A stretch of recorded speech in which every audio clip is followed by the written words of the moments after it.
ꯉꯁꯤꯁꯤ ꯑꯩꯈꯣꯏ ꯈꯥꯃꯦꯟ ꯕꯣꯔꯥ ꯍꯧꯔꯤ ꯑꯩꯈꯣꯏ ꯃꯌꯥꯝꯁꯨ ꯐꯝꯃꯤ ꯍꯧꯖꯤꯛ ꯃꯌꯥꯝ ꯉꯥꯏꯍꯥꯛꯇꯪ ꯕꯣꯔꯥ ꯍꯧꯕꯁꯤ ꯃꯌꯥꯝꯗꯨꯗ ꯁꯣ ꯇꯧꯔꯛꯀꯦꯅ ꯇꯧꯔꯛꯄꯅꯤ ꯌꯥꯔꯦ ꯁꯤ ꯂꯩꯔꯦ ꯁꯤꯗ ꯂꯩꯔꯦ ꯃꯥꯒꯤ ꯃꯊꯦꯜ ꯃꯌꯥꯝ ꯇꯧꯗꯅ ꯑꯃ ꯍꯧꯗꯅ ꯂꯣꯏꯔꯦ ꯃꯌꯥꯝ ꯁꯥꯏꯌꯦ ꯁꯤ ꯂꯩꯔꯦ ꯁꯤ ꯂꯩꯔꯦ ꯕꯦꯁꯟ ꯂꯩꯔꯦ ꯑꯄꯥꯕꯤꯅ ꯁꯤꯗ ꯍꯧꯊꯔꯤ ꯑꯄꯥꯕꯤ ꯕꯣꯔꯥ ꯍꯧꯕ ꯍꯩꯌꯦ ꯍꯣꯇꯦꯜ ꯐꯝꯒꯅꯦ ꯃꯌꯥꯝ ꯁꯤꯗ ꯇ꯭ꯔꯥꯏ ꯇꯧꯔꯤ ꯃꯤ ꯈꯥꯃꯦꯟ ꯕꯣꯔꯥ ꯃꯌꯥꯝ ꯍꯣꯁꯄꯤꯇꯥꯜ ꯃꯃꯥꯡꯗ ꯍꯣꯇꯦꯜ ꯐꯝꯗꯣꯏꯅꯤ ꯃꯌꯥꯝ ꯂꯩꯃꯤꯅꯥ ꯃꯃꯥꯡꯗ ꯐꯝꯒꯗꯣꯔꯤꯃꯦ ꯃꯌꯥꯝ ꯃꯥꯏ ꯍꯣꯇꯦꯜꯁꯤꯗ ꯆꯥꯕ ꯂꯥꯛꯎ ꯍꯣꯇꯦꯜ ꯃꯃꯤꯡꯗꯨꯁꯨ ꯑꯄꯥꯕꯤ ꯗꯨꯀꯥꯟ ꯑꯄꯥꯕꯤ ꯍꯣꯇꯦꯜ ꯃꯤꯁꯨ ꯂꯥꯛꯇ꯭ꯔꯤ ꯑꯃ ꯂꯥꯛꯑꯦ ꯂꯩꯔꯦ ꯕꯦꯁꯣꯟꯅꯤ ꯕꯦꯁꯣꯟ ꯀꯅꯥꯅꯣ ꯁꯤ ꯂꯩꯔꯦ ꯇꯧ ꯇꯧ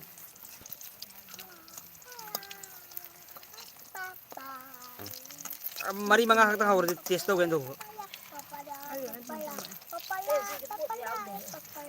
ꯀꯔꯤ ꯄꯣ ꯕꯣꯔꯥ ꯍꯥꯏꯗꯣ ꯈꯔ ꯊꯥꯔꯞ ꯆꯠꯀꯗꯕꯅꯤ ꯈꯪꯉꯕ ꯑꯗꯨꯒꯅꯤ ꯃꯅꯨꯡ ꯄꯥꯏꯕꯁꯨ ꯆꯥꯕꯁꯨ ꯍꯥꯎꯋꯦ ꯅꯪ ꯏꯄꯥ ꯄꯥꯔ ꯕꯣꯔꯥꯗꯣ ꯀꯩꯗꯧꯗꯣꯏꯅꯣ ꯁꯤ ꯂꯩꯔꯦ ꯁꯤꯖꯤ ꯕꯣꯔꯥꯒꯤ ꯃꯆꯜ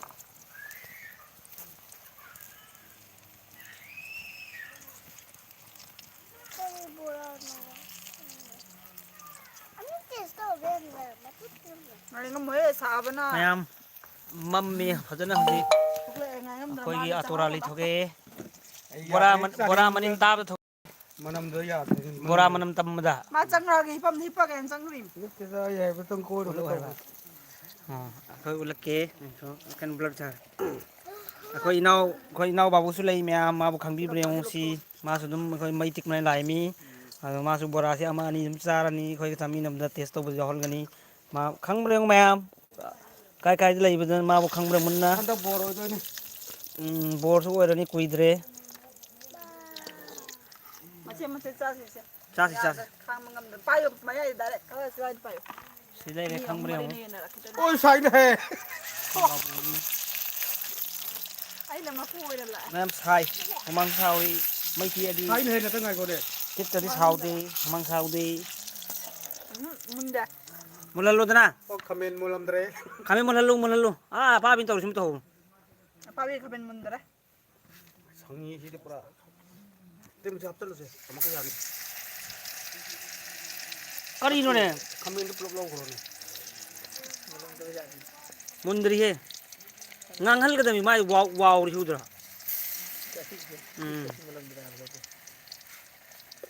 ꯑꯗꯨ ꯌꯥꯔꯣꯏ ꯑꯃꯨꯛꯀ ꯂꯧ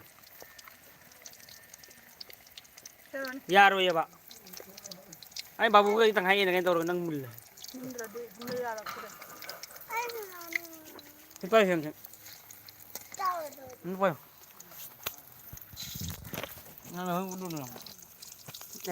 ꯅꯪꯅꯅꯤ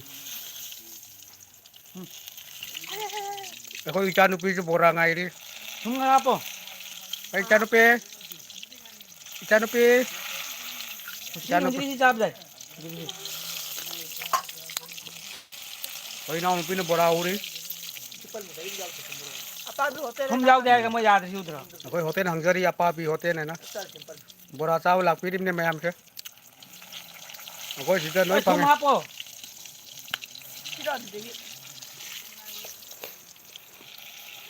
ꯑꯁꯨꯃꯥꯏꯅ ꯕꯣꯔꯥ ꯆꯝꯃꯒꯅꯦ ꯃꯊꯛꯇꯤ ꯊꯨꯝ ꯆꯥꯏꯔꯒꯅꯦ ꯃꯣꯔꯣꯛ ꯈꯔ ꯇꯧꯔꯒ ꯆꯤꯛꯑꯒ ꯍꯥꯎꯔꯤꯗꯣ ꯈꯪꯉꯕ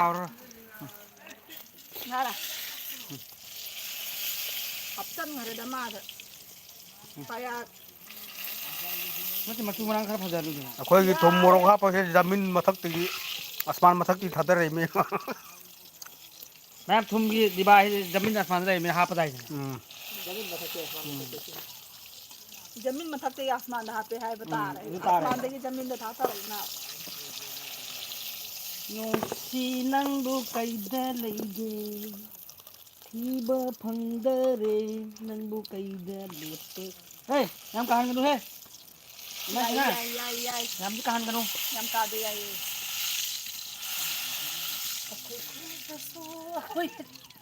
Taro boni sa. Hayang ayun habo may watik ko na to ba kay do ko na na ko kale ko to chuang ni apa bi style to to no phao ni do na ko na ko chuang ga de style ke pom jai jai ni Sumunda di hao san. Bapak ini laksa eh.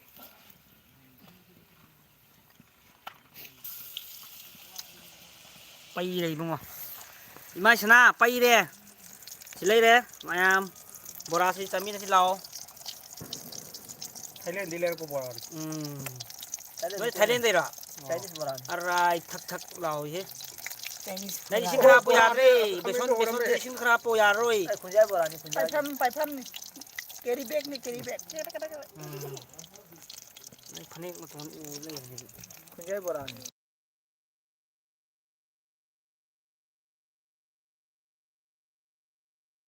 Mutton nama kan. một thà đôi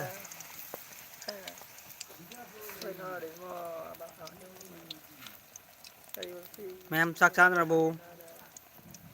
in tham gia chỉ tâm na này January date kia nó date 4 or 5 rồi 5 January date 5 đâu rồi January last January phao mẹ em ikoi kasar city ing mera sabra ing thai natra date 5 na si na poprak ke ai phone tàu rồi cả da lakti tập thôi dunia dan tàu rồi ai na re khoi chumi na igi chem seng da mi duni color ge du da wa do hai bu do mai ba office ki mi dun phara pothari kai ken mam ngang ye ba ka du na rot no kon dai re do koi rang ni matang ni ka du na Sama tak ketang. Nggak terlalu nan gi cái nó to bonu mi to sumin to rong badam ai jar min mathang to ya re ko haul tis hai ke na su mai ke ke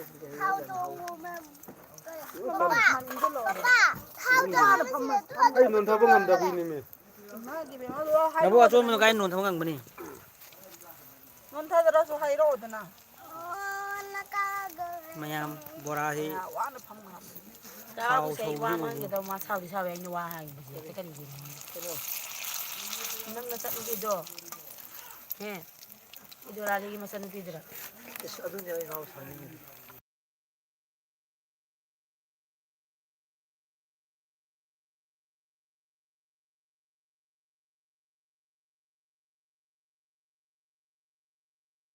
nada bobo gitu ba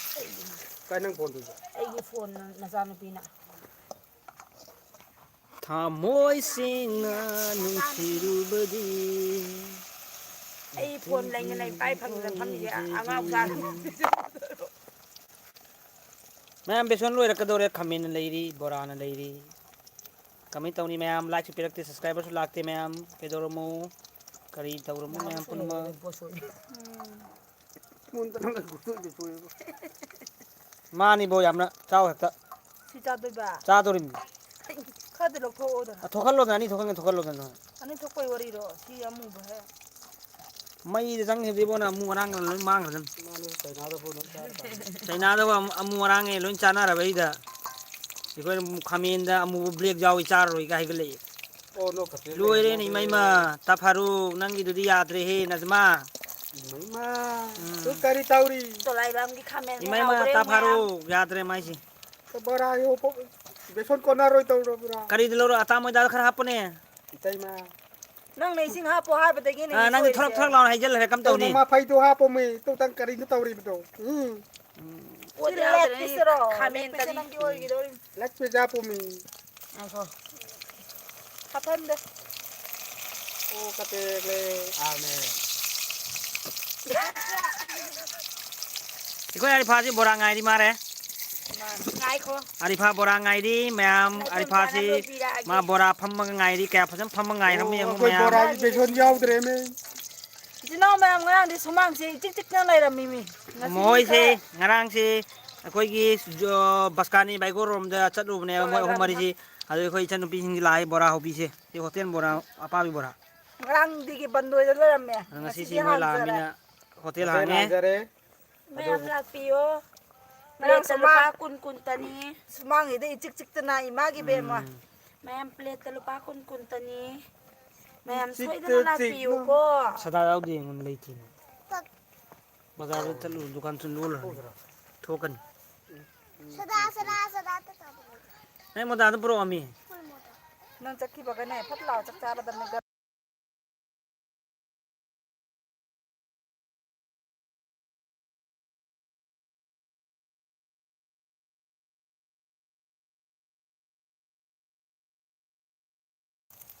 Ai thadu har mi ko mai on ol ham se kan thar kan.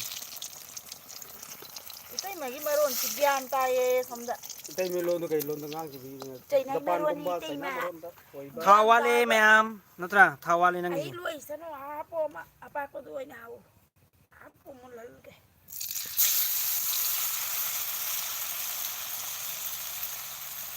tong jana ping jana bangka bas tut Si yaro di tham ngaro natra. ma phai du ya po na ani to Bisman ko na ro di tham ngaro. Nang ani tau da lo. Beri ka tan lo. ani khamin ma phai ani Thu du ni di misin mata ta ne. happy you Ta le hobne ta. Moi dale hobne. Ata. ata do bora hobi ata do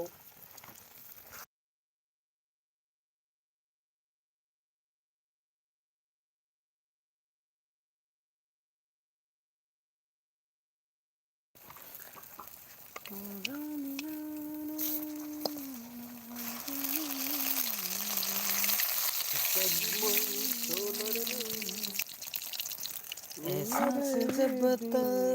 होंगे मोहब्बत o kai kharni ye eh तुमको भी pate le photo जी था ना लेकिन पता चला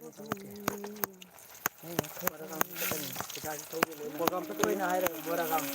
oi du program ta koi अदु ना पैसा तो जे हायरगा अनि मन खाय अनि ने ने आउ तो ना ता फंसा ना बस फजना वा हायरा तुम सुदु मुदु न तो ले ले याब्र म te nang aseng mane nang achapo ga cherang khaw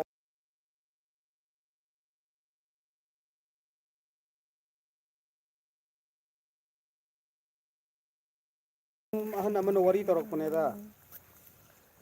तुमको भी ayu tai ye du gi do है खबर मुझको भी है पता Apa pa? हाँ Saya ka. कभी अलविदा के ना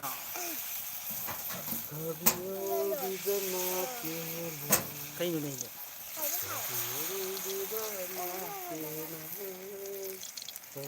Tan tra hong tu di nang chat luai ko yaw ko yan tra. ai ko ai ga ni ko Daw ama Kan ku ko ai na ne mo wa. sa ga sa mo. Mathang lo jan nam de ta. ahan namagala mi na wai de ai ni ko ni ko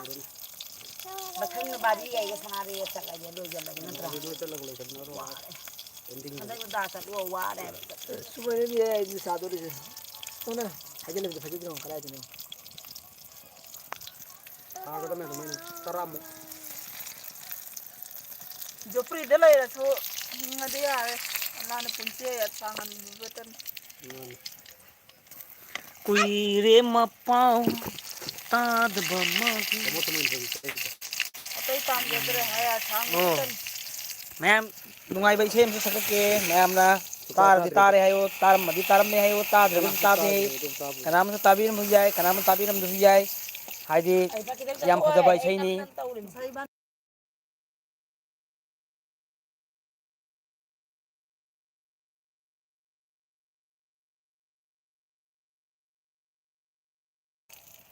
कोई नाव गई गई सही मसाम तंग केन खन बनी मैं सही दो इस करी सही नो का सको दना हाय रसी दना ta bi khang. baby noi hum di kadai da no koi suna tung in rakhe ko ima di sam sang ba pa mi mai ai thang bi do ma ming kari ka ui Samsu sangi masa pabido Samsu sangi masa pabido Ai koi jarage singna khumlamu warisi asum loisana rasiba he si busy mathak sida tong khalla uba adugi makha dine ꯈꯣꯏ ꯏꯃꯥꯗꯤ ꯁꯝ ꯁꯪꯕ ꯄꯥꯝꯃꯤ ꯃꯌꯥꯏ ꯊꯪꯕꯤꯗꯣ ꯃꯃꯤꯡ ꯀꯔꯤ ꯀꯧꯏ ꯈꯣꯏ ꯏꯃꯥꯗꯤ ꯁꯝ ꯁꯪꯕ ꯄꯥꯝꯃꯤ ꯃꯌꯥꯏ ꯊꯪꯕꯤꯗꯣ ꯃꯃꯤꯡ ꯀꯔꯤ ꯀꯧꯏ ꯁꯝꯁꯨ ꯁꯥꯡꯉꯤ ꯃꯁꯥ ꯄꯥꯕꯤꯗꯣ ꯁꯝꯁꯨ ꯁꯥꯡꯉꯤ ꯃꯁꯥ ꯄꯥꯕꯤꯗꯣ ꯑꯩ ꯀꯣꯏꯖꯔꯒꯦ ꯁꯦꯡꯅ ꯈꯨꯝꯂꯝꯃꯨ ꯋꯥꯔꯤꯁꯤ ꯑꯁꯨꯝ ꯂꯣꯏꯁꯟꯅꯔꯁꯤ ꯁꯤꯔꯤ ꯁꯥꯟꯅ ꯋꯥꯟ ꯇꯥꯛ ꯁꯤꯔꯤ ꯁꯥꯟꯅ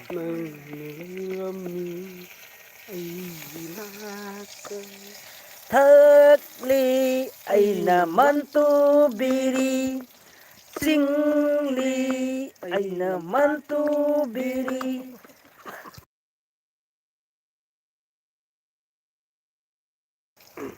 ꯊꯛꯂꯤꯉꯩ ꯂꯤꯛ ꯂꯤꯛ ꯂꯥꯎꯕꯗꯣ ꯃꯥꯅ ꯂꯩꯔꯝꯃꯤ ꯑꯩꯒꯤ ꯅꯥꯛꯇ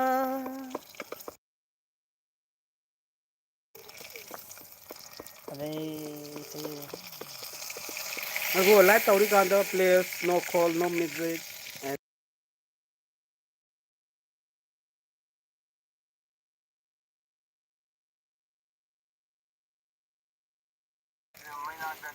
ꯑꯣ ꯑꯩꯁꯨ ꯃꯩꯅꯥꯛꯀꯅꯤ ꯁꯤꯗ ꯑꯩꯈꯣꯏ ꯏꯇꯩ ꯃꯣꯏ ꯌꯥꯝ ꯍꯣꯏ ꯑꯗꯨ ꯀꯩꯅꯣꯝ ꯍꯥꯏꯕꯗꯣ ꯑꯌꯥꯏ ꯑꯃ ꯅꯨꯄꯤꯒꯤ ꯄꯣꯠꯀꯤ ꯋꯥꯗꯣ ꯑꯗꯨ ꯑꯂꯥꯅ ꯄꯤꯅꯗꯅ ꯑꯣꯏꯔꯦ ꯑꯗꯨ ꯍꯧꯖꯤꯛ ꯃꯔꯨ ꯃꯊꯧꯅꯤꯗꯣ ꯑꯗꯨ ꯑꯃꯁꯨ ꯌꯦꯡꯉꯨ ꯀꯥꯏꯗ꯭ꯔꯕꯅꯤ ꯍꯥꯏꯅ ꯍꯥꯏꯔꯤꯁꯤ ꯑꯗꯨ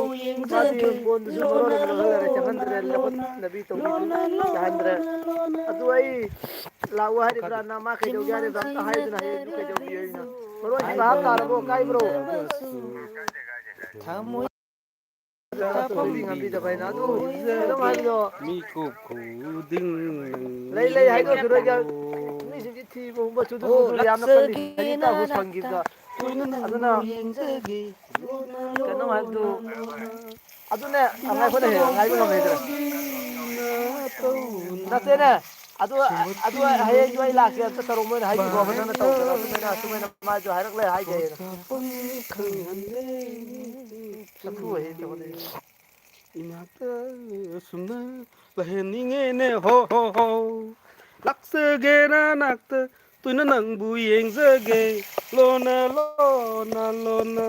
ꯂꯣꯅ ꯂꯣꯅ ꯌꯥꯔꯦ ꯌꯥꯔꯦ ꯐꯖꯩ ꯐꯖꯩ ꯑꯣ ꯅꯪ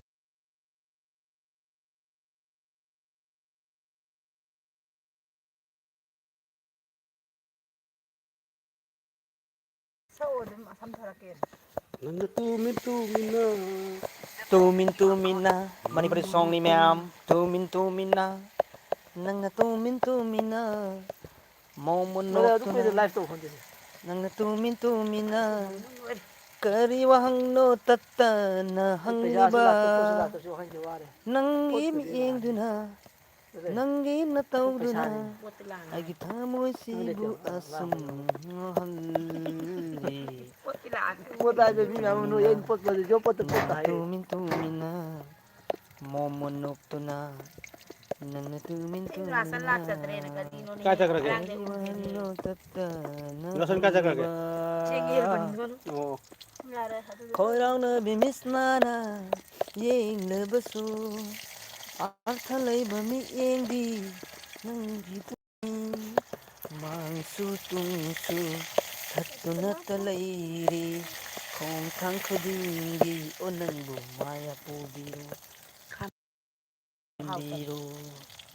ꯅꯪꯒꯤ ꯊꯃꯣꯏꯁꯤꯕꯨ ꯑꯁꯨꯝ ꯆꯛꯀꯅꯤ ꯃꯌꯥꯝ ꯏꯁꯩꯁꯤ ꯍꯩꯕ ꯍꯩꯇꯕ ꯈꯔ ꯈꯔ ꯁꯛꯄꯅꯤ ꯁꯣꯏꯔꯁꯨ ꯉꯥꯛꯄꯤꯌꯨ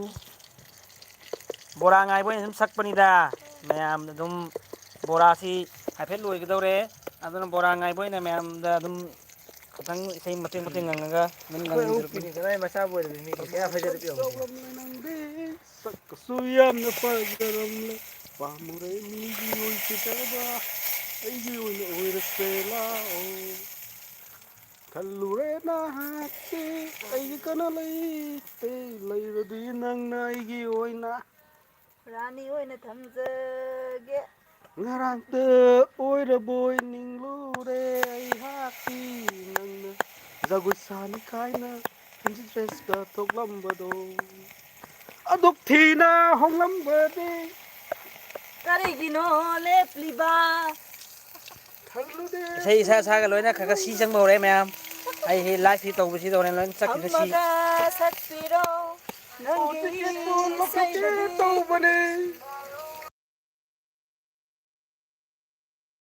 xì xù cái nồi mà đi chắc khi đâu đi mình này là cái là mình chưa mới ra Kopiat lại nó nang sai na kana na. adu Anjala ai có tu si cái xây dựng mình nó khăn đấy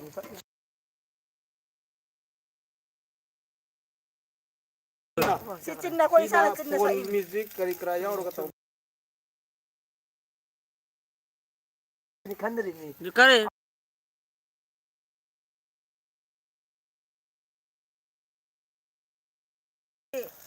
mặc năng ngày ngâm được thế này năng ngày đang phẩm mùa vậy ಅದು lower ಬಗ್ಗೆ ನಂಗೆ ಖಾವು ತಂದ್ರಿ ಪಾವದಿ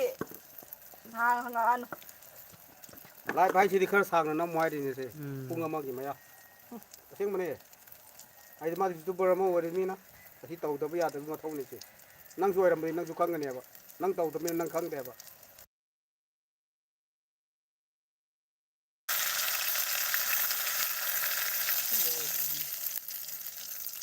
ꯃꯌꯥꯝ ꯏꯁꯩ ꯈꯔ ꯈꯔ ꯉꯪꯖꯔꯝꯕꯗꯨ ꯏꯁꯩꯁꯤ flop ꯆꯠꯈ꯭ꯔꯦ ꯍꯧꯖꯤꯛ ꯈꯨꯗꯛꯇ कैसे चप्पी में है ꯀꯔꯤꯒꯤꯅꯣ ꯍꯥꯏꯕꯗ ꯍꯥꯏꯗꯤ ꯑꯗꯨꯝ ꯏꯁꯩꯁꯤ ꯐꯣꯟꯗ ꯊꯥꯕ ꯇꯥꯔꯗꯤ ꯀꯣꯄꯤꯔꯥꯏꯠ ꯂꯥꯛꯀꯅꯤ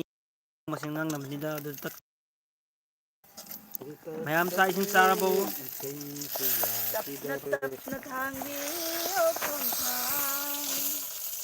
कोई दी कोंजन को ज्यादा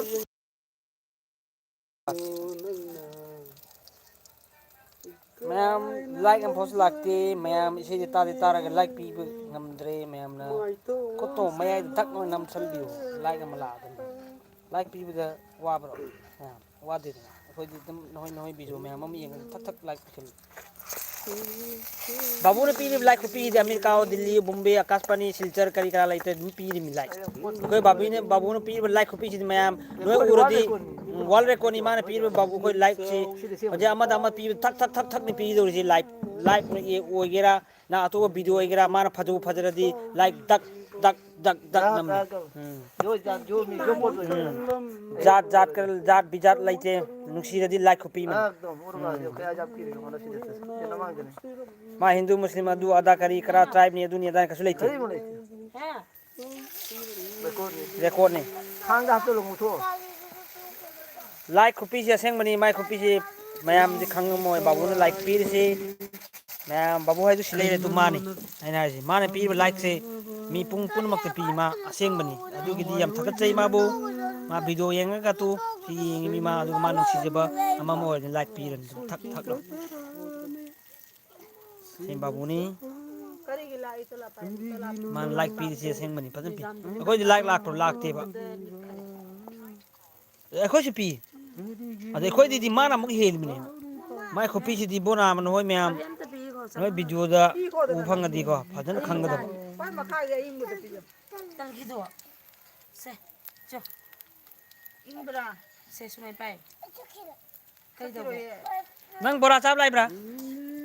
हगो लगा बोरा चाप लाइब्रा सिलिया बचो अरे मोय मामा ने बिया सो मामा ला अदु ना त्रो इंग या दो मपा नु सिसिली इंग या मे चो पापा का चामिना रो चो अदु पा चाय वाजे पापा पे चो पापा ने पी लोई दो ना माला ने मम्मा चो पापा ने पी नु चो का चारो है पापा पे हगो सिंगर मास्टर ने सिना मम्मा ला आगे चो से नहीं ना पी ना यो करिगिनो नंगना अदुक साउरीबा नंगना आइबु साउरीदो नंगना आइगि थामोय खंगलम लगदी नंगना हेना नोनी बाय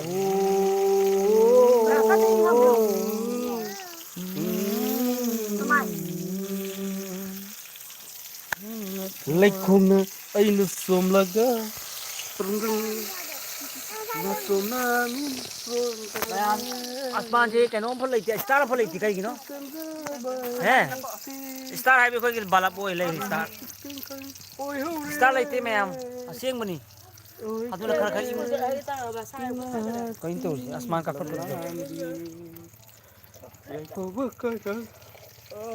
सिंगर हकम चले वरदी हागर तक जरा यार क्लोज तो ए का के ngay thun he You stop that rồi. nang ngay हम to इस गली जा रहे हैं अपना गली जा रहे हैं अपना कोई ठिकाना नहीं Bora may talo eh. बोल दे बे May ang bora si may talo bahore, may apeng yara ni hem brush ka. Apa bi bora, may tanon bahore, hayeng brush ka yuk sa apeng yara ni. May am yang sakhay mon kre bora si may tan bora wal re.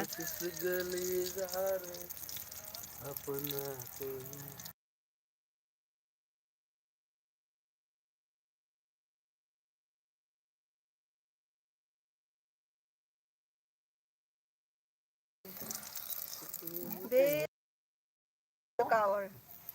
May am may bora si yang o. पल पल May tan bora wan chan bahore. बोल दे Bora itam tam na lai. खानेल मुंह बगी नहीं कहीं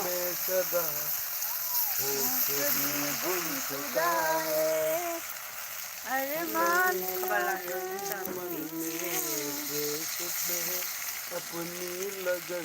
Apna koई ठिकाना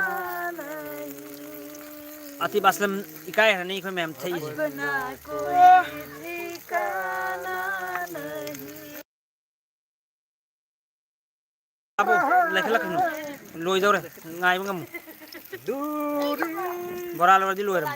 सही जाए ना बड़ा फ्रेश सही जाए ना मैं देखा दिया है पल पल साया के सन अरे बड़ा फिनिश में सदा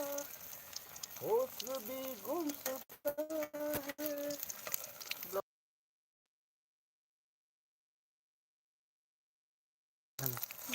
Kapan? no oh chưa đâu ngoài vậy xây được cao rồi nung nung na chura di tijo lai ki chot la ni तिजो लगी सोला दी hay en kari set la ni Ang bora si. nung na chura di tijo lai ki chot la ni tijo lai ki chot la di hay en kari set ka ni hay en di lai kum set ka ni nung si wari taro si nung si wari liru si Singar du berubah kakak ulang gitu. Singar ini. ऐसा मस्तानी दिल में Ay hindi से फाड़ दिए. Hindi की फाड़ दिए. मस्तानी तेरी ओ जिए Nah, mayam sini saya tar like em hopi bi dekti mayam. Saya pam drama re ba. Ako isay tao no na wan ta mala tu na Soalnya tadore ja khalin jai di son maning tum ba tum tak tum aina. Noi kupi outro like pibe Yau de. kupi tu pot pibe tro दम सबरम ले नंदी सत्सुयम नफरम ले सामुरे नीजी उल्चिदवा आइगे नेर सेला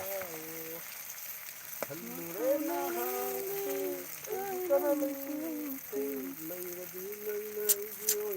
rani oi na thambi ge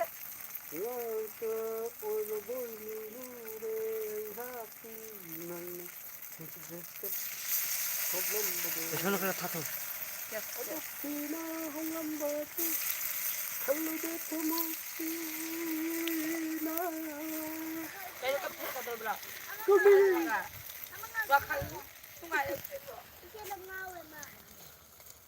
Iriye piyo nang isay do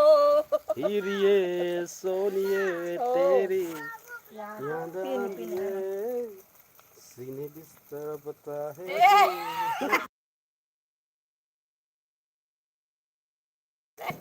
सीने बिस्तर पता है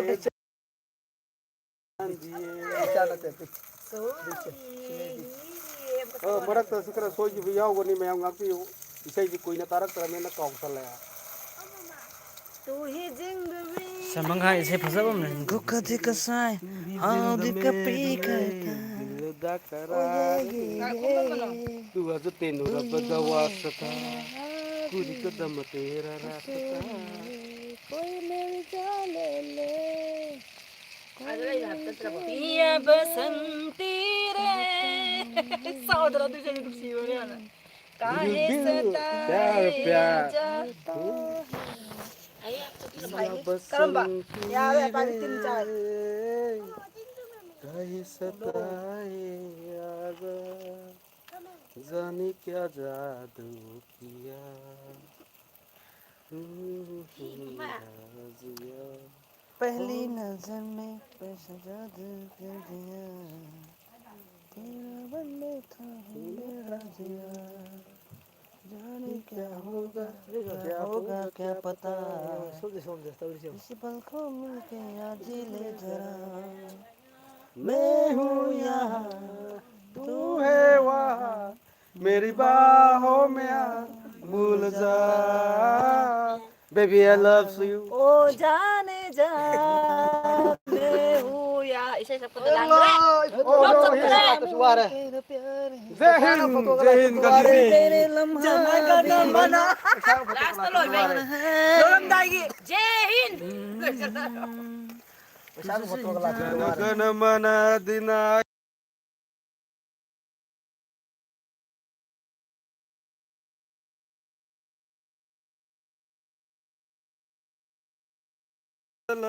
करेगी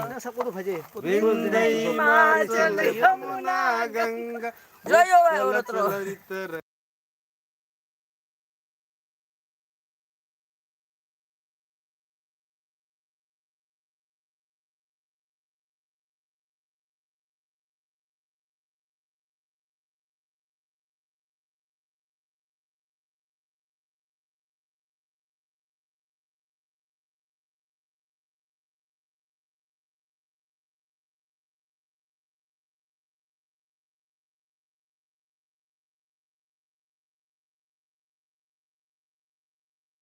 गदम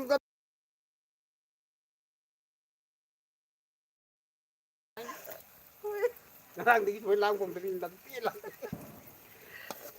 तन्हा तन्हा Silba ng na kokar ba kokar ani na da khoi mi arang tum ba ya da ite ite mo ma ga na ko le padi ite ite ne lai khoi ali na so ite eh सपूरी को money palm कौद रहे नहीं था नमु सपुरी कौरम में ये na ha ha mi na gi mau do ai gum mom te phang ba solo tai wari lam sa mo ai gum ba phang ba je nang gi da mak ta ne pura nu pi ma khong ha mo no ngal ba den da ba Bande mataram na na yo puti ram Bande mataram ai ngon de hel ba ni ha de oi tro ba Chris का गाना सुनेगा किसकी गाना सुनेगा सुनेगा गाओ आप सुनाओ ना क्रिस का गाना सुनेगा दिल ना दिया दिल ना दिया बोलो ना बोलो क्या किया ओ बेटा सारी दुनिया पैसा तो लागते पैसा देते ना तो ए बेटा देखा तो हम खिला तो काम दे नहीं कोई तो पास क्रिस का गाना सुनेगा क्रिस का गाना सुनेगा गाओ तो तो दिया था नहीं उसी तमाम सुकून है ना बोई ने करी है तारी अरे भाई ते तो रे ना होलो कन होय ko doi rai ma he इसम द लाइफ करी तो होय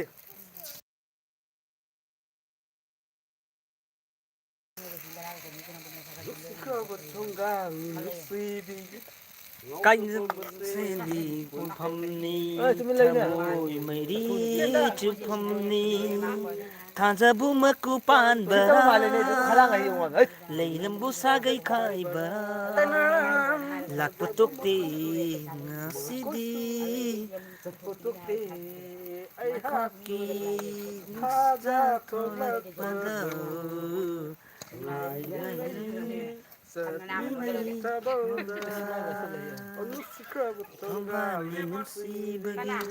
mau coba mesin di pulpam ni उसी तो माजे सही हम कर लेवा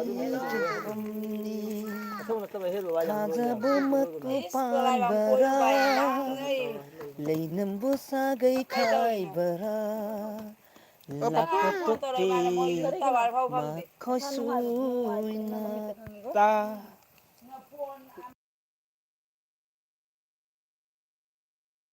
loidri lang hi bora lo खुद की खुजी ngakta yele bachuni Laisa maunara khalubada chamamnare maudi mani nang laisabi mande nang maudi itai mabu luna tawbidabara adugi itai mana laisabi sariba luna langlabu samlang rasi lady maitong tataragli pambom pambom itai magi खुद की खोजी ngakta yeli bachuni laisa bira maunara khalubada chamamnare khalubada chamamnare ma'am अदुम time pass तौबनी बोरा सु लोइरे बोरा हौबुसु लोइरे अदुना तो सिलाइरे हौजन थमरे सि अमानी दुम लेमी अदु खोसि टाइम पास तौबनी तौरि मैम इस्तो मैम दा दुम नातन दिल्लेंदना नुंगाइ मिनसि मैम पुनम तौ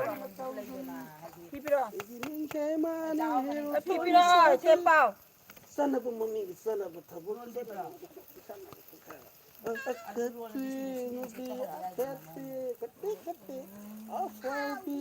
nupi laikai nang isai mati ko ngam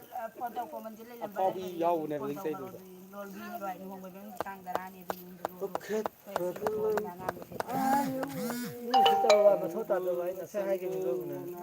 nangond lori be How do you know? Say look at the item. I don't chat with the car. Oh, Jane Jana, oh, Jane Jana, oh, Jane Jana. Sabta honge mahara, baby tum, Jane Jana, करीब आओ तुम्हारा babu sa pirangi saya loli ngon piro mi moi chak cha ngon piro se bora hau ta bora hau bro jengi ti ma piro ma ko piro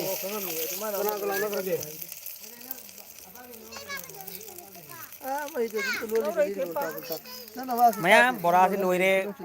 leire si am khak test to ni nge ni ma'am hau renge itu jinan tar si kai ko ni ma ga saga kigini singige kem pau lo ra chara hai hon ma nai ki maram loli ba ma si lili ba nausel mo lili ba khali paisa to li na wang nang ro khali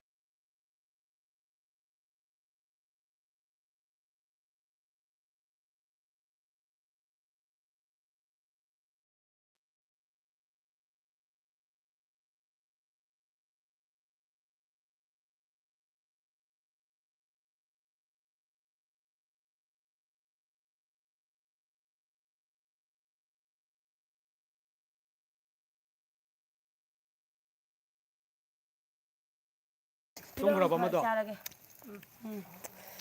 ma'am hau ra phone wari sanani me ma mongol lo le ai kari ne dor ma te he a bai wari ne masi no ma ya ka soi na ne ma ko ma lai ga ai thukai ni ai ko ma'am moi si launa pu hau re hang ba kha aduna endum amama mut thami na faltu ta halai moi phagi phagi legi dum sorop sorop chat leba aduna khala chainam thodi nuai te na aina ta ham bai hai ne oh ma sai ha ba ki bodo adu ne mana khan amana ma hau amana ma hau ma'am gyan men ta de dung ji bo loi bi re bora di loire al bida tau bi ro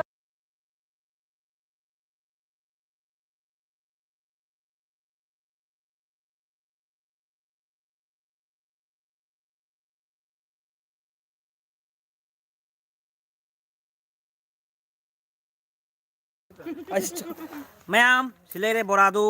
silere tu leng no